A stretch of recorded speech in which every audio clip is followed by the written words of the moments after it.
Hey, it's Alexis. So in today's video, I'm going to be reading two books that you guys have been talking about being very good, and it's making me very excited to read them, so I'm going to get right into them. But first, I gotta say, I just finished reading First Time Caller by B.K. Borison. I love this book. This is exactly what I needed after my last video where I didn't like any of the books I read. I loved this. I settled on a 4.5 stars. It was close to a 5-star, but I did not like the third act conflict. I was feeling for Aiden, but what he did hurt Lucy in the end, and I didn't appreciate that. So I'm giving it 4.5. And I know that book 2 is coming out, in like 2 weeks? I'm so excited for it. So I will be going and buying the second one so that I can read it because I loved this one that much. So yay. The two books I'm going to read in this video are going to be The Lost Ticket by Freya Sampson and The Correspondent by Virginia Evans. I've just been getting comments about how good both of these books are, and I'm just so excited to read them. I think I'm going to start with The Lost Ticket by Freya Sampson. So from reading the synopsis, it's about this woman named Libby who is moving to London, and she meets this elderly man on a bus, and turns out that 60 years ago he met a woman on this bus, but he lost the bus ticket that had her phone number written down on it, and he never saw her again. So he's been riding the same bus for 60 years, hoping to run into her again. But he's currently developing dementia, so Libby's going to do what she can to try to get him to see this woman one last time before he loses all his memories of her. So this sounds like it's gonna be really heart-wrenching, and apparently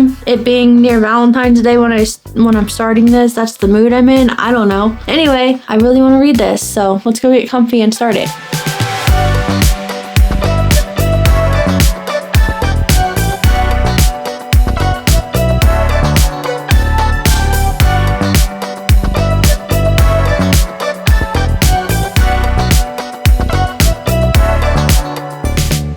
Okay, so I'm about to start chapter 12, which is page 89 of The Lost Ticket. Guys, there is a 4-year-old kid in this book. Why does he not sound like he's 4? I don't have any kids of my own, but I am the oldest of 5 kids, so I have 4 younger siblings, and I have little cousins that I used to babysit all the time. 4-year-olds don't talk like this kid is talking. He's talking like he's older. A few of the sentences he said so far have sounded like a normal 4-year-old. Like, do you like Legos? Can we go to the zoo? Stuff like that. But some of these sentences, I'm like, there's no way a 4-year-old said that. So that's really throwing me off. Also, I think that this story is a little cheesy so far. I really feel for Frank, and I really hope that Libby can help him find the lady that he's been looking for all these years. But other than that, I'm just I don't know about this book. I don't know about it. But yeah, the 4-year-old talking is really, really getting to me because a lot of these sentences, I'm like, no, there's no way a 4-year-old's saying that. Ain't no way.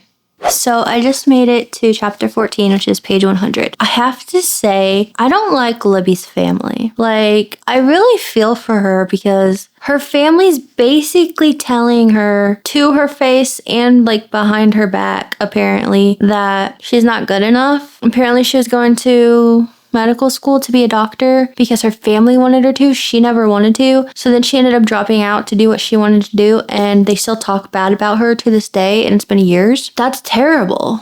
I literally feel for her. She's doing something that makes her happy, doing what she wants to do. I mean, not currently because her boyfriend broke up with her, so she's not currently working, but she's living the life she wants to live, and they're it's not good enough, it's not good enough. Excuse you. Take her sister, for example. Her sister's freaking miserable, but, oh, I have to do it because it's what is required of me. No, it's not. What do you want to do with your life? Because it's not apparently wearing skirts and high heels and working the company you're working for. That's not what you want to do with your life. It's evident. So what is it that you want to do with your life? Be happy. You're not even being a good mom. You're just leaving him with a nanny and now your sister and just going off living your life. That's not okay. I don't know. This book's kind of irritating me because why are you treating her that way? Maybe I'm just overreacting, but like, I kind of understand how Libby's feeling. And I don't think it's fair that she has to feel that way by her own family, if that makes any sense. Like, I understand the feeling of feeling like you're not good enough no matter what you do, especially when your family's disappointed in the choices that you're making. I feel for her. That's what I'm trying to say. I feel for Libby, and I think her family is being really rude.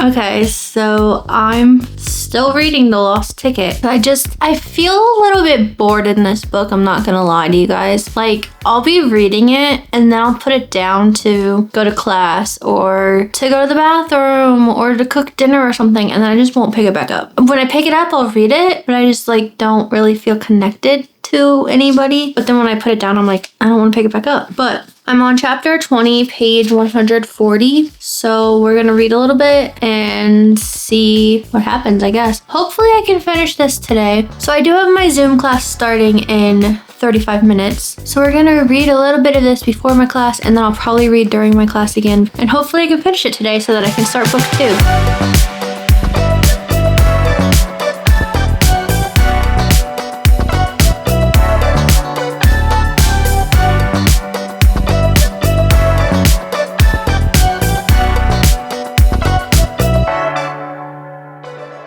Okay, so I was reading this before I went to bed last night, and I'm on chapter 46, page 299. So we're literally almost done. It feels like a lot happened just like all at the same time. So for a long time of this book, I just really didn't care, if we're being honest. I was completely bored and checked out. But then when I got to around page 150, 160, something like that, I felt like the pace just picked up, and I literally read like 130 pages before I fell asleep last night. I would have finished it, but it was 1 a.m. when I looked at the clock, and I was like, yeah, it's probably time for me to go to bed. So I didn't finish the book. So that's what we're about to do right now. But what's going on? I'm really confused on who Peggy is still, and like why she's randomly appearing throughout the book. Like, I know we just met her, like, actually, and like we kind of heard from her, we kind of know who she is, but like, who is she? Why is she important? I don't know. And I'm also worried about Dylan, because I didn't really understand what was going on there either. So hopefully we get some answers in the last, I don't even know how many pages I have, 30 or 40. Let's finish this book.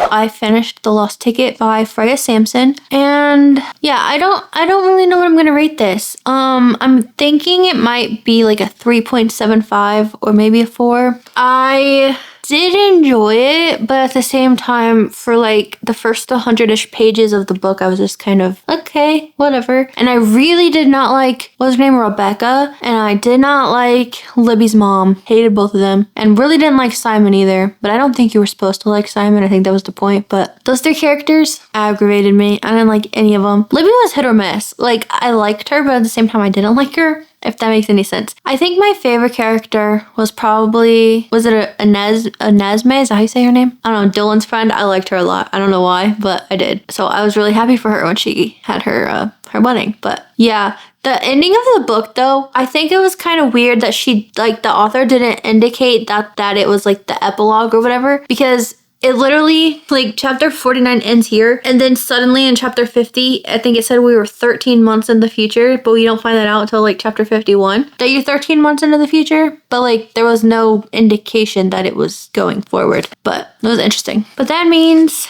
it's time to start The Correspondent by Virginia Evans. I think I can finish this today. I don't know if I actually can, but I think I can. I think it's going to be interesting to read a book told entirely through letters, because I don't think I've done that before. Have I? I don't think so. So this is going to be something different, and I've been hearing it's really good. It says, Sybil expects her life to go on as it always has. A mother, grandmother, wife, divorcee, distinguished lawyer. She's lived a very full life. But when letters from someone in her past force her to examine one of the most painful periods of her life, she realizes that the letters she has been writing over the years need to be read, and that she cannot move forward until she finds it in her heart to offer forgiveness. So that makes me feel like she's been writing letters to people that she's not sending because she doesn't really like what she wrote in the letters, or doesn't want people to know what she wrote, but now she's like, I can't move on with my life until I send these out and they read them. That's the way I'm taking it. So I guess we'll see what happens. But I am very intrigued by this one, and I don't know why. Probably because of the fact that it's told entirely through letters, and I never read a book like that before. But I've just been hearing amazing things about this, and I'm very excited to see. Do you guys see that? The hell? Sorry. So I'm just very excited to see what happens. And hopefully I like this as much as I have a feeling I will. Oh my god. I'm so sorry about the camera. Let's get into reading The Correspondent by Virginia Evans.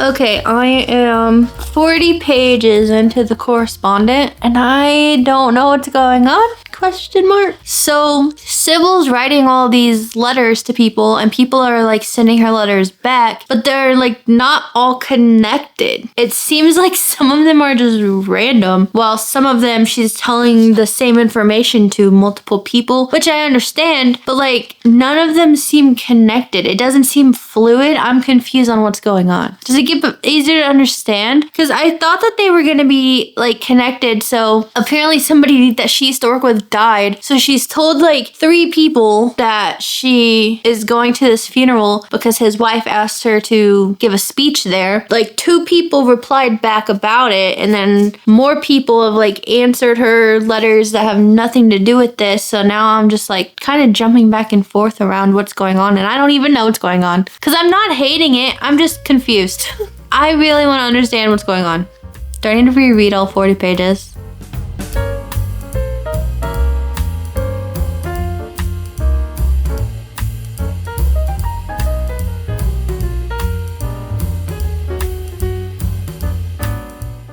Okay, so I'm on page 136 of The Correspondent, and I'm liking this more now. I feel like I'm starting to understand what's going on, and I am really liking this. I'm interested to continue reading to see how this goes. I feel like Sybil is one of those characters who you don't know if you like or dislike. So reading these letters between Sybil and like her brother and these other random people, her best friend, I don't even know who else. She seems like one of those people who's kind of my way is right and your way is wrong, if that makes sense. Like especially when she's talking to the dean of the school. The dean told her no, she couldn't come audit a class, and she's over here sending multiple emails and like letters back and saying, well, it's happened before, so you need to let it happen again. And my son looked into it on your website and it still says that I could do it, so you just need to give me permission to do it. Like, girl, she said no, so stop trying. Like, just because on the website it says if it's up to the dean, they don't automatically have to give you permission. They can say no. They're allowed to say no. It's up to them. If they don't want you there, they don't want you there. Do you know what I mean? So I don't like her because of that reason, but at the same time, I like her and kind of feel for her because of like the life that she's had. I don't know if any of this is making sense. If you've read this book, you probably understand what I'm talking about, but I am enjoying it, but I'm just getting kind of aggravated a little bit at Sybil herself.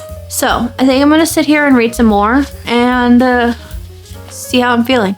Because right now, I'm just kind of mixed on my emotions about Sybil, basically.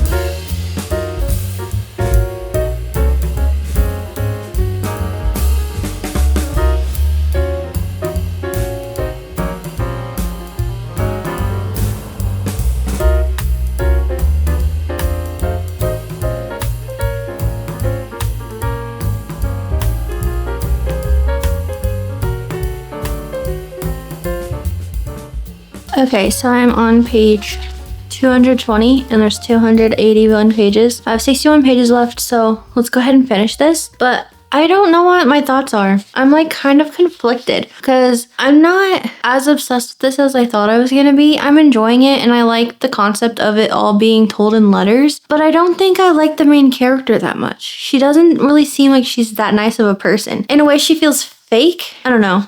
It feels like she like knows the right things to say to people to get them to be on her side, but then it also feels like she's kind of in the wrong at the same time. I don't know if what I'm saying makes sense. I just don't know my full thoughts on Sybil, so I'm very intrigued to see how the last 60 pages go. So let's get comfortable and finish this book.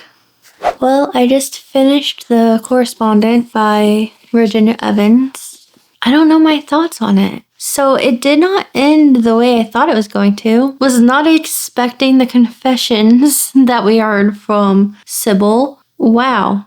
She's very more complex as a character than I thought of her the whole time. Like, the last 20 pages shifted my entire interpretation of her. And I don't know if I've ever read a book that's done that before. I'm literally stunned if you can't tell. I really don't know what to say. I liked this book. I really did. I was liking it the whole time. I just didn't even know if I liked Sybil. But I liked her by the end. But I feel like it's a little too late to like the character. I don't know. I really don't know how I'm feeling about this. It made me want to go write letters to everybody in my life, though, truthfully. I know that I probably won't actually do it because my family doesn't really write notes to each other. I mean, maybe my great-grandma would love to get a note from me. But other than that, I don't really think anybody in my family would. So I'm probably not going to do it, but it makes me want to. Maybe I should find a pen pal or something. I don't know. I liked the way this was written. I really think that's very unique to write the whole thing in emails or handwritten letters. That was so cool. So yeah, I think I'm going to give The Correspondent 4 stars. And maybe if I keep thinking about it, it'll go higher. I don't know. Right now, solid 4. So we had 2 pretty good books in this video. Way better than my last reading vlog, which makes me very happy. I just wish these were more of a 5-star book, but not every book can be a winner. But those were still pretty good books, and definitely keeping them to add to my pretty empty shelves. So hopefully you guys enjoyed this video. Let me know if you've read either one of these books and what your thoughts were on them. Because like I said, I'm still kind of conflicted on my feelings about Sybil from The Correspondent. And you guys were saying how much you liked the book. So let me know your thoughts on Sybil, because hopefully I'm not the only one that was kind of mixed on their feelings about her. Otherwise, thank you guys so much for watching this video. Hopefully I will see you in my next one. And I hope you have a great rest of your day.